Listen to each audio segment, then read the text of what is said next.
So in the Renaissance, it wasn't just about growth in being able to paint well and sculpt well and stuff like that, as we'll talk about here in the very near future.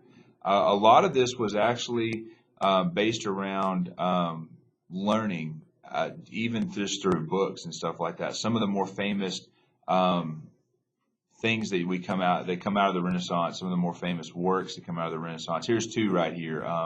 The Divine Comedy by Dante. Dante, in this particular book, brings us all the way from throughout, like basically where the Catholic Church believes whenever you die, you go through a series of different ways to basically get to heaven or to stay in hell. Um, Essentially what he does is he brings you on a journey and explains and shows in vivid detail what he believes heaven looks like, all the way down through multiple levels until you get to the very bottom of the of hell, which is Dante's Inferno. If you look at, I mean, where to go? Right here.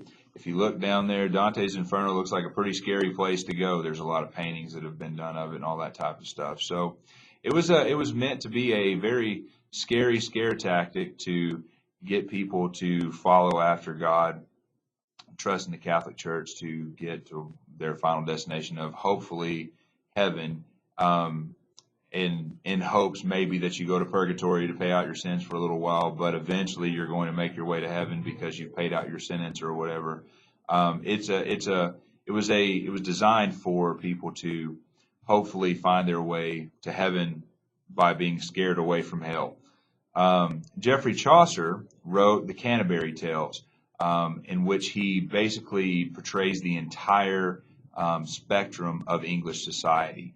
It's all the way from peasant people all the way through basically all the works of all the different walks of life that you could see in English society at this point.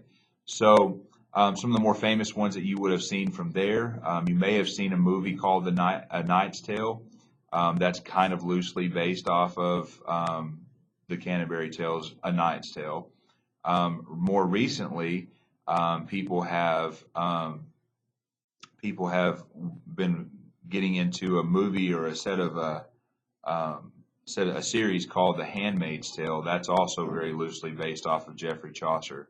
Um, so in this particular book, the readers are taken on a journey, a pilgrimage, would one would say, a pilgrimage to the tomb of Thomas à Becket, um, a very influential person in English society as well as the church.